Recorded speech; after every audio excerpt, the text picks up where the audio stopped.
to the top of Mount Baldy here. How are you doing? I wanted to take a minute just to share this experience with you. Here, just for a second, just have a look. There's the Kalamazoo River down there, and the steps of Mount Baldy. And I'm telling you, it's amazing. It's a warm day here in Western Michigan, and so I want to just take a minute though and respond to some of the emails and comments we've been getting. A number of you have been missing our kind of midweek touch points, and I'm thinking of starting something called touch points, and we're touch point in the middle of the week. And so I've done a bunch of reps up here. It's kind of warm here in West Michigan, but a good day to do the steps here. There's about 303 of them, and kind of an aggressive incline.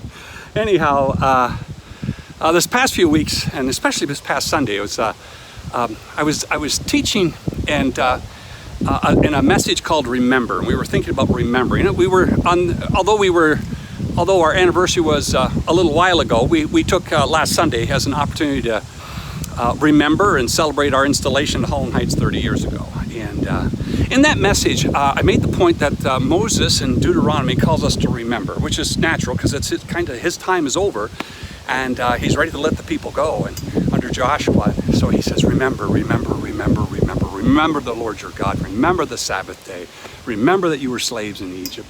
All these things that he calls to remember. And at the end of the message, in Deuteronomy 8, where God says, remember, and when you get in the land and houses you did not build and fields you did not plant, do not forget the Lord your God. Now that's a different thing. See, now the word remember is a car, but the word for do not forget is a different thing. Remembering is one thing, but do not forgetting. And that word for do not forget, it says don't lose sight of. Don't lose sight of.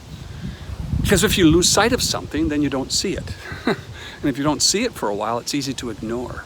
And that's what happened to the children of Israel. They lost sight of their God, and they began to ignore him. And so remembering and not forgetting, two sides of a coin, as it were. And anyhow, I got here to Mount Baldy today, and I saw the strangest of things. I'd never seen this before. I come to the base of the steps, and there is standing a cane, one of these canes with 4 feet, and it was standing by itself. Obviously, the owner of the cane needed it for stability, but the owner of the cane was nowhere to be found. So I thought this was curious, but I began to climb. And as I was climbing Mount Baldy, as I was coming up to the last couple of rungs up here, I understood why the cane was down there, because the owner was up here. His name was Lou and Deb, husband and wife, and he was climbing Mount Baldy. And as I watched him climb, and I paused behind him and just didn't want to pass this guy. Didn't want to pass him at all, because you see, he's a stroke victim, and his whole left side basically was almost useless. And here he was, clinging to the handrail, pulling himself up, steadying himself as best as possible with his left leg, and then moving his right leg up, one step at a time, all 303 steps. I told them, I said to Lou and his wife, I said, I lead trips and we climb Sinai, and I tell my people at the bottom of the mountain, people go, oh. At the top of the mountain, they go, wow. And I tell people at the top of Mount Baldy, there's a lot of wow. You should see it in the fall, the colors, it's just amazing. But I said, Lou, today, you're my wow.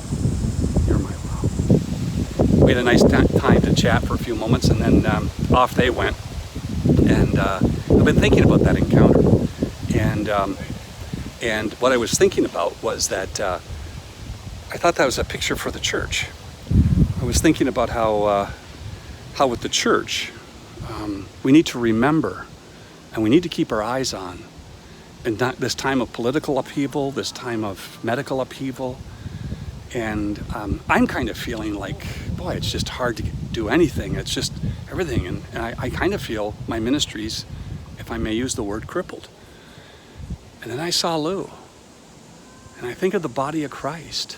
He got to the top of the hill. It wasn't pretty, but he made it. What other people would use as a reason or excuse to stay at the bottom and not even come out, Lou, nothing doing. He climbed this hill. And not only did he see the wow, he was the wow. Remember that, will you?